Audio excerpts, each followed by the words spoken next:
जय हिंद दोस्तों, रक्षित खन्ना के इस चैनल में आपका स्वागत है। दोस्तों, मेरा आज का वीडियो बहुत ही इंपॉर्टेंट है और दोस्तों ये वीडियो उन पेंशनर्स के लिए जिनका पेंशन में से कम्यूट अमाउंट माइनस होता है, उनका कम्यूट अमाउंट कटता है। और दोस्तों, जैसा आपको पता है कि कोई भी पेंशनर्स अगर कम्यूटेशन लेता है तो 15 साल के लिए उसका कम्यूट अमाउंट वो बांध देते हैं जो आपकी पेंशन में से कटता है। और जब 15 साल खत्म हो जाते हैं उसके बाद जो कम्यूट अमाउंट है वो कटना बंद हो जाता है पेंशन में से। दोस्तों, एक मेरे पास ये मैसेज आया है जो लिखा है राजन इंडिया जी ने। पुराने पेंशन धारकों का कम्यूटेशन की किस्त कटनी बंद नहीं हुई, जिनका 15 साल से ज्यादा हो गया है, तो क्या करा जा सकता है, हम उनकी मदद कैसे करें। दोस्तों, जो पेंशनर्स बैंक के थ्रू अपनी पेंशन ले रहे हैं और उन्हें 15 साल से ज्यादा हो गया है और उनका कम्यूट अमाउंट माइनस हो रहा है उनकी पेंशन में से, तो दोस्तों आपको एक लेटर लिखना पड़ेगा बैंक मैनेजर को, जिसमें आपको बताना पड़ेगा कि आपका जो कम्यूट अमाउंट है उसका पीरियड इस डेट से शुरू हुआ था और 15 साल बाद इस डेट को खत्म हो रहा है। तो दोस्तों आपको लेटर देना पड़ेगा बैंक में। उसके बाद दोस्तों, अगर कुछ ज्यादा महीने और आगे निकल गए हैं और आपका तभी भी आपका माइनस हो रहा है पेंशन में से कम्यूट अमाउंट, तो दोस्तों जो आपका एरियर बनता है वो आपको फिर बाद में बैंक पे करेगा। लेकिन दोस्तों, अगर बैंक को नहीं पता या किसी गलती के कारण आपका वो 15 साल बाद भी आपका कम्यूट अमाउंट माइनस कर रहा है, तो दोस्तों ये बैंक की गलती है। आपको तुरंत बैंक जाना पड़ेगा। हो सके तो एक एप्लीकेशन लिख लीजिए और उन्हें बताइए कि मेरा कम्यूट अमाउंट इस तारीख से स्टार्ट हुआ था और इस महीने बंद हो जाना चाहिए था, लेकिन बंद नहीं हुआ और आपकी तरफ से कम्यूट अमाउंट उसके बाद भी कटता रहा।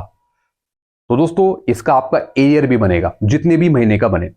अब दोस्तों मैं उन पेंशनर्स की बात करूंगा जो स्पर्श के थ्रू पेंशन ले रहे हैं। अगर दोस्तों उनके भी 15 साल पूरे कंप्लीट हो चुके हैं और उनकी भी पेंशन में से कम्यूट अमाउंट माइनस हो रहा है, तो दोस्तों उनको क्या करना पड़ेगा। दोस्तों उनको स्पर्श पे ग्रीवांस डालना पड़ेगा। जिनकी स्पर्श के थ्रू पेंशन आ रही है, आप एक मेल डालिए स्पर्श को और उन्हें बताइए कि मेरा कम्यूटेशन अमाउंट इस पीरियड से स्टार्ट हुआ था और इस पीरियड तक खत्म हो जाना चाहिए था।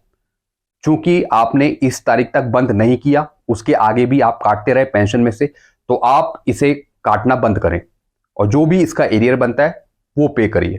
तो दोस्तों पूरा आपको अच्छे से ब्रीफ करना पड़ेगा और दोस्तों हो सकता है तो उसकी आप कॉपी भी लगा सकते हैं जो आपका पीपीओ है या फिर कोरिजेंडम पीपीओ है। तो आपको सही से उन्हें एक्सप्लेन करना पड़ेगा और दोस्तों उसके बाद आपको एक ग्रीवांस आईडी मिल जाएगी, उसके थ्रू आप अपना स्टेटस चेक कर सकते हैं।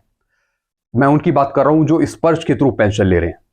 तो दोस्तों आई होप मेरे द्वारा इस जानकारी से आप संतुष्ट होंगे। आपको पता लग गया होगा कि अगर आपके 15 साल पूरे कंप्लीट हो गए हैं और तभी भी आपका कम्यूटेशन माइनस हो रहा है आपकी पेंशन में से, तो आपको क्या करना है।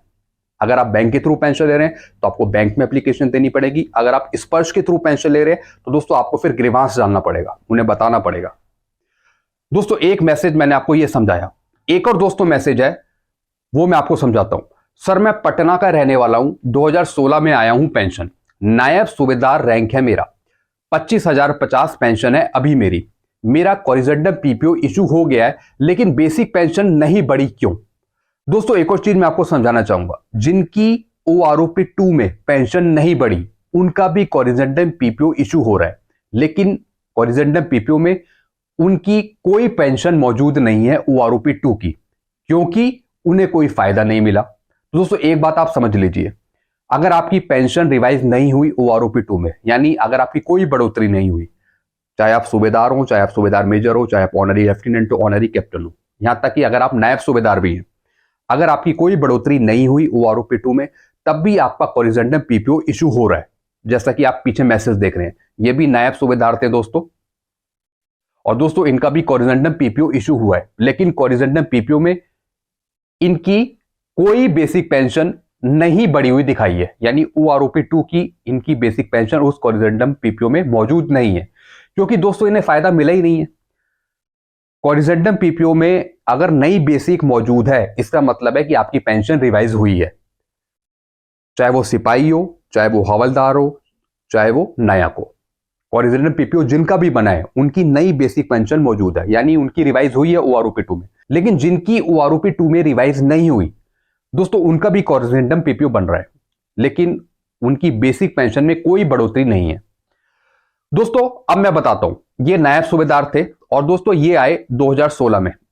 इनकी बेसिक पेंशन बनी 25,050 दोस्तों सबसे पहले मैं आपको यह बता देता हूं कैसी बनी।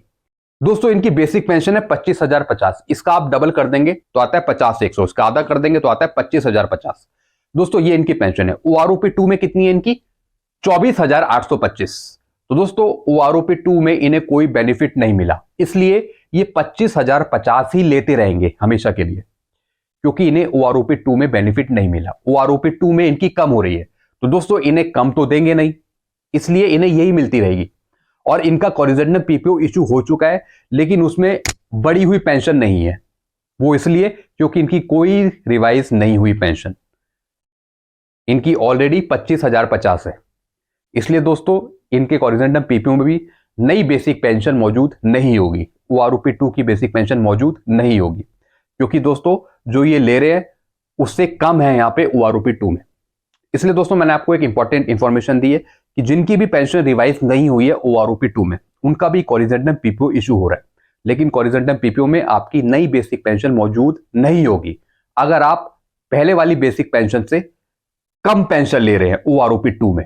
दोस्तों ये मैंने आपको इंपॉर्टेंट इंफॉर्मेशन दी है। इसके रिगार्डिंग आपको और कुछ पूछना हो तो दोस्तों आप नीचे मुझे कमेंट कर सकते हैं। वीडियो आपको अच्छा लगता है वीडियो को लाइक करें और दोस्तों चैनल को सब्सक्राइब कर सकते हैं। Thank you so much.